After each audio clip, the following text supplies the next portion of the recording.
Good morning students. ये lecture class 8 students के लिए है। आज मैं क्लास 8 के लिए इस लेक्चर में आपको साइंस की स्टडी कराऊंगा। क्लियर है बेटा? अब हमारा क्लास 8 जो साइंस है उसमें सबसे पहला चैप्टर है क्रॉप प्रोडक्शन एंड मैनेजमेंट। क्या नाम है बच्चों उसका? Crop production and management. Clear है बेटा? अब हम आगे की तरफ बढ़ते हैं इस चैप्टर में।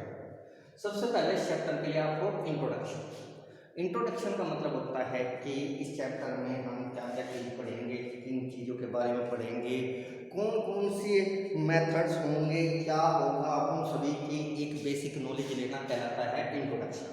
तो जो आज का ये लेक्चर है इसमें बेटा जो हमारा फर्स्ट चैप्टर है क्रॉप प्रोडक्शन एंड मैनेजमेंट, उसके बारे में आज हम बेसिक नॉलेज गेन करेंगे। ठीक है बेटा? आज हम इस चैप्टर के अंदर जितने भी हमारे सब टाइटल्स होंगे बेसिकली उनकी बात करेंगे। ठीक है? तो हम सबसे पहले पढ़ते हैं इंट्रोडक्शन, यानी कि इस चैप्टर में आखिर है क्या। तो सबसे पहले हम बात करते हैं फार्मिंग। तुमने सुना होगा जब भी आपसे बहुत सारे बच्चे ऐसे होते हैं कि बेटा what is the occupation of your father, तो आप कहते हो फार्मिंग। क्या कहते हो आप? फार्मिंग। तो फार्मिंग का क्या मतलब होता है, या जो फार्मिंग का मतलब होता है उसे तुम सभी बच्चे अच्छी तरह से समझते हो। फार्मिंग का मतलब होता है लार्ज स्केल में प्लांट को कल्टीवेट कराना। कल्टीवेट का मतलब है ग्रो, उगाना। तो बड़े पैमाने पर लार्ज स्केल पर प्लांट्स को ग्रो कराना क्या कहलाता है? फार्मिंग। बेटा अगला क्वेश्चन ये उठता है कि फार्मिंग क्यों करते हैं? क्योंकि फार्मिंग से हमें यूजफुल प्रोडक्ट मिलते हैं, साथ के साथ इससे हमारी इकोनॉमी भी बनती है, यानी कि हम लोगों को इससे पैसे भी मिलते हैं। ठीक है बेटा? तो सबसे पहला क्या था? फार्मिंग। तो what is the farming? Large scale पर प्लांट्स को ग्रो कराना या कल्टीवेट कराना क्या कहलाता है? फार्मिंग। फिर अगला डोमेस्टिकेशन। डोमेस्टिकेशन का मतलब क्या होता है बेटा? जो एनिमल्स होते हैं उनकी रियरिंग करना, उनको पालना। तो जाहिर सी बात है हम जो एनिमल्स हैं उनकी रियरिंग क्यों करेंगे? उनसे यूजफुल प्रोडक्ट लेने के लिए, क्योंकि आपको पता बेटा जो एनिमल्स हैं उनसे भी हमें बहुत सारे यूजफुल प्रोडक्ट मिलते हैं। उनसे जैसे सपोज करो आपकी सीप है, उससे आपको वूल भी मिलेगी, मीट भी मिलेगा। क्लियर है बेटा? दूसरे एनिमल्स है उनसे मीट भी मिलता है, कैटल्स है उनसे मीट और दूध भी मिलता है। तो इस तरीके से बेटा यूजफुल प्रोडक्ट्स को प्राप्त करने के लिए जो एनिमल्स की रियरिंग की जाती है, एनिमल्स को पाला जाता है। रियरिंग का मतलब है पालना। रियरिंग की एनिमल्स की रियरिंग की जाती है, उसे कहते हैं हम डोमेस्टिकेशन। क्लियर है बेटा? उसके बाद होता है एग्रीकल्चर। एक्चुअल में एग्रीकल्चर इक्वल टू होता है फार्मिंग प्लस डोमेस्टिकेशन, यानी कि एग्रीकल्चर का मतलब होता है बड़े स्केल पर प्लांट्स को ग्रो कराना और साथ ही साथ एनिमल्स की रियरिंग कराना, जिससे कि हमें उनसे यूजफुल प्रोडक्ट मिल सके। क्लियर बात है? तो इसका मतलब इस चैप्टर में हम फार्मिंग का मतलब होता है आपका प्लांट्स को ग्रो कराना, यानी कि प्लांट्स को ग्रो कराने के बारे में उसके लिए जो भी डिटेल है वे सब स्टडी करेंगे। डोमेस्टिकेशन यानी कि एनिमल्स की रियरिंग के बारे में हम नॉलेज लेंगे और प्लस दोनों के बारे में। ठीक है? तो एक बार और सुनिएगा, फार्मिंग का मतलब क्या होता है बेटा? लार्ज स्केल पर प्लांट को कल्टीवेट कराना क्या कहलाता है? फार्मिंग। डोमेस्टिकेशन का मतलब होता है एनिमल्स की रियरिंग करना, एनिमल्स को पालना। ये दोनों चीजें हम किसके लिए करते हैं? उनसे यूजफुल प्रोडक्ट लेने के लिए। क्लियर बात है बेटा?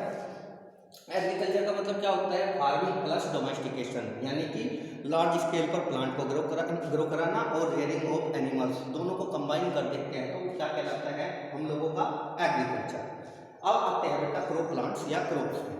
तो व्हाट इज द क्रॉप्स? जब लैंड के एक पीस पर एक ही जैसे प्लांट्स ग्रो कराए जाते हैं तो उसे बोलते हैं क्रॉप। जब लैंड के एक पीस पर यानी कि लैंड के टुकड़े पर एक ही जैसे प्लांट्स ग्रो कराए जाते हैं तो उसे क्या कहते हैं? क्रॉप्स। फॉर एग्जाम्पल जैसे बेटा किसी खेत में गन्ना खड़ा, तो खेत क्या हुआ? लैंड का एक पीस हुआ। क्या हुआ? खेत लैंड का एक पीस, छोटा सा टुकड़ा हुआ बेटा, और उस पर क्या है? गन्ने। सारे के सारे प्लांट एक जैसे है तो इसका मतलब उसके अंदर क्या है? क्रॉप। क्लियर है? इसी प्रकार बेटा किसी खेत में आप गेहूं बोते हो तो जो खेत होता है वो तो लैंड पीस हुआ बेटा, और उसमें सारे के सारे प्लांट एक जैसे हैं, यानी कि गेहूं के हैं, व्हीट के प्लांट्स हैं सारे के सारे। तो उस समय उस खेत में जितने भी प्लांट्स हैं वे इकट्ठे क्या कहलाते हैं? क्रॉप। क्लियर है? तो क्रॉप का मतलब क्या होता है?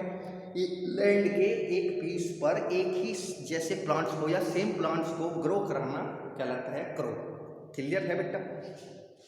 अब हम बढ़ते हैं टाइप्स ऑफ क्रॉप्स, यानी कि क्रॉप्स के टाइप्स।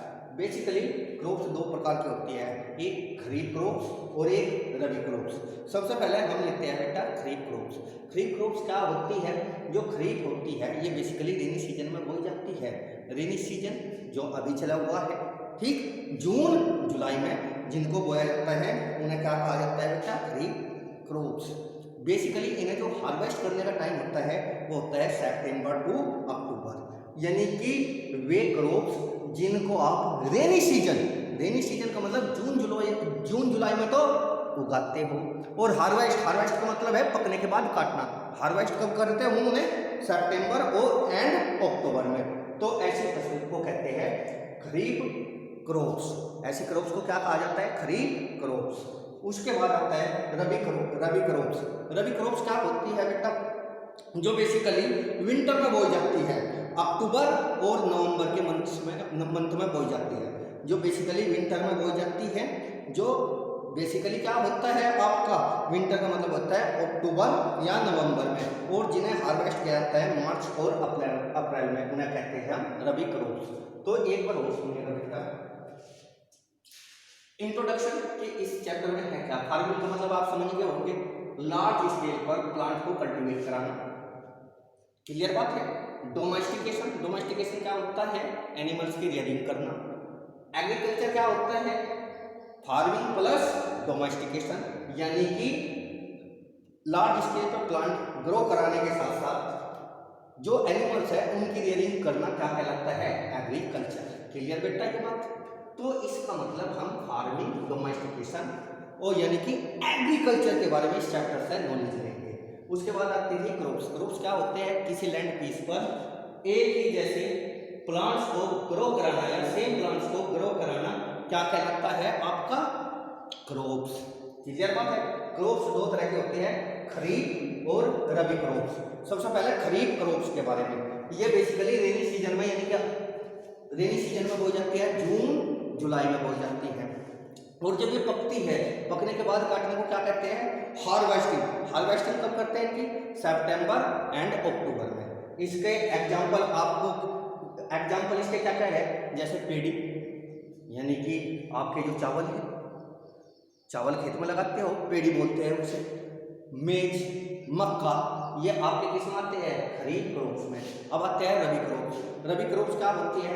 जिन्हें बेटा बेसिकली विंटर के लास्ट में बोया जाता है। विंटर का मतलब मार्च अप्रैल में बोया जाता है, ठीक है, वो सॉरी अक्टूबर नवंबर में बोया जाता है, और कब काट लिया जाता है? मार्च अप्रैल, यानी कि विंटर के लास्ट में इन्हें काट लिया जाता है। इसके एग्जाम्पल क्या है आपके? पी, व्हीट, ये आपकी रबी क्रॉप्स है। तो एक बार और समझिए टाइप्स ऑफ क्रॉप्स दो तरह की होती है, खरीफ क्रॉप्स, रबी क्रॉप्स। खरीफ क्रॉप्स रेनी सीजन में बोई जाती है, क्लियर है, जून जुलाई में बोई जाती है। इनको सितंबर अक्टूबर में हार्वेस्ट कर लिया जाता है। एग्जाम्पल पेडी, मिर्च। फिर रबी क्रॉप्स जो कि विंटर में बोई जाती है। विंटर कब होती है बेटा? आपकी इसमें अक्टूबर नवंबर में, और इन्हें हार्वेस्ट कब किया जाता है? विंटर के लास्ट में, यानी कि मार्च और अप्रैल में। इसके एग्जाम्पल है व्हीट हो गया, पी एटसेट्रा। क्लियर बात है। अब बेटा उसके बाद हम आगे चलते हैं।